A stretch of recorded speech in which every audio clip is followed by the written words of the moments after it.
오늘 설교 제목은 하나님의 섭리와 그리스도인으로서의 삶의 자세입니다. 네. 창세기 39장은 요셉이 애굽의 노예로 팔린 이후의 이야기를 기록하고 있습니다. 인간의 관점에서 요셉은 억울한 상황에 이렇게 처했지만 하나님은 그가 어디에 있든지 장소와 상관없이 요셉과 함께 하시면서 그의 삶을 주관하셨습니다. 본문은 하나님의 섭리가 어떻게 그리스도인의 삶을 인도하는지, 그리고 그리스도인이 어떤 자세로 신실하게 살아야 하는지를 보여줍니다.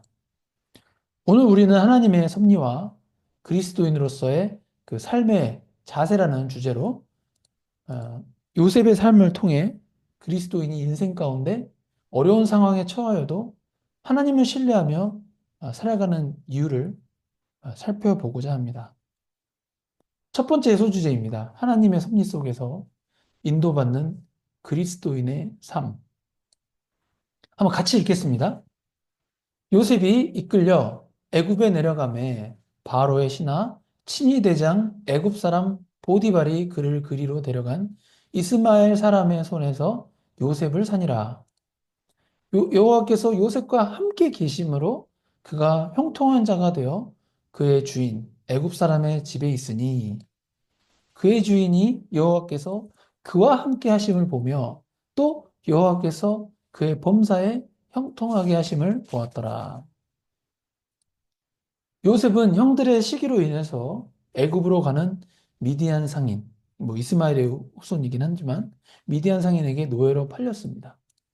그리고 애굽에서 바로의 신하인 친위대장 보디발의 노예가 되었습니다. 그러나 참 놀라운 부분은 여호와 하나님께서 요셉과 함께 하셨다는 표현이 나오면서 그가 형통한 자가 되었다라고 성경은 기록합니다. 근데 우리가 그 요셉의 상황을 봤을 때 형통한 자라고 할 수 있습니까? 우리는 요셉이 결국 애굽의 총리가 되었다는 것을 알기 때문에 읽는 거는 편하게 읽을 수 있습니다. 그러나 이 일을 당하는 요셉 당사자는 하루아침에 노예로 전락했으니 얼마나 억울하고 한탄스러운 상황이었겠습니까? 한번 그 사람의 입장에 한번 대보세요. 설교 들으시면서. 이런 요셉에 대해서 성경은 형통한 자가 되어라고 말씀하고 있습니다.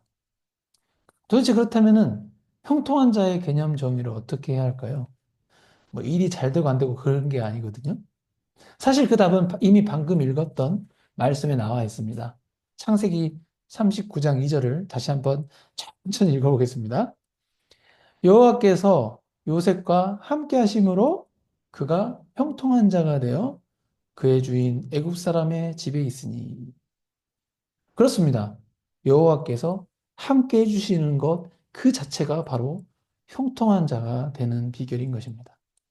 예. 그렇다면은 여호와께서 함께 해주시는 것은 어떻게 해야 함께 해주시는 것일까요? 구체적으로 말이죠. 우리도 형통한 자가 되고 싶잖아요. 그래서 형통한 자가 되고 싶기 때문에 이 질문을 제가 던지는 것입니다.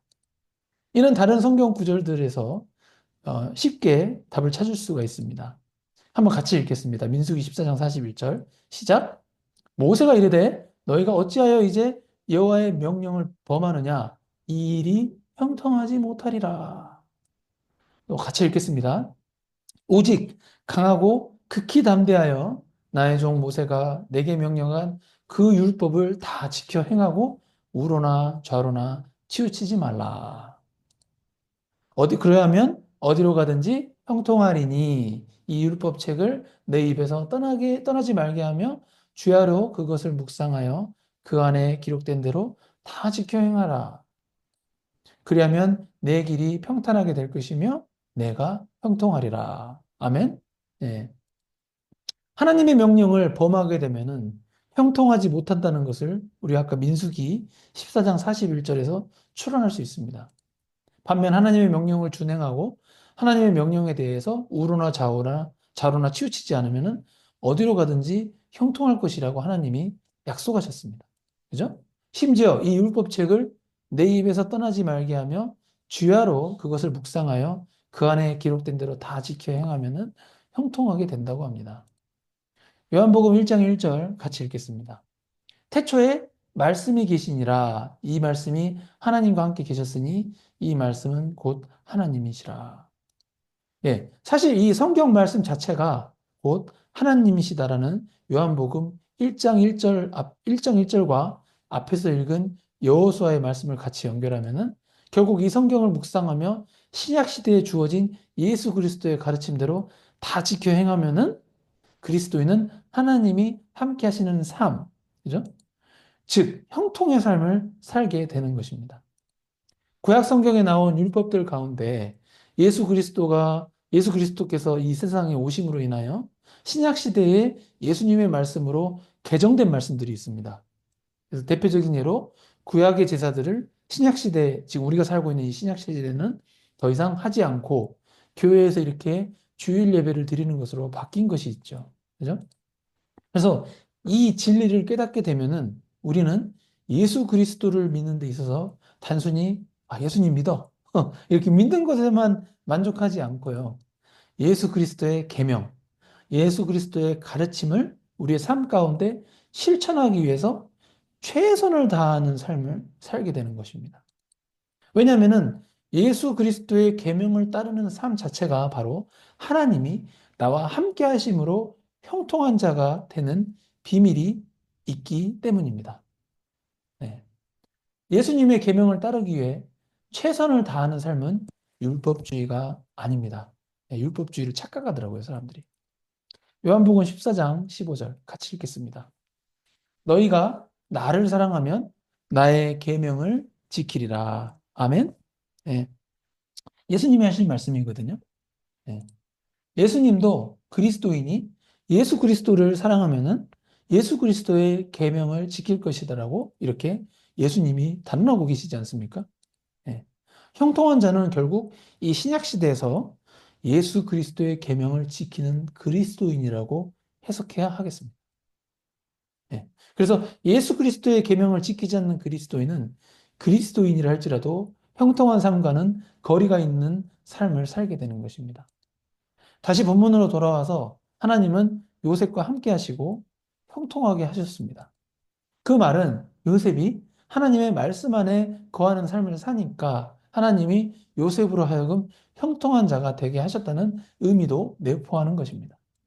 그리고 이 하나님의 형통함은 하나님의 형통함으로 하나님은 그의 섭리 가운데 요셉이 보디발의 가정의 총무가 되도록 하게 하신 것입니다.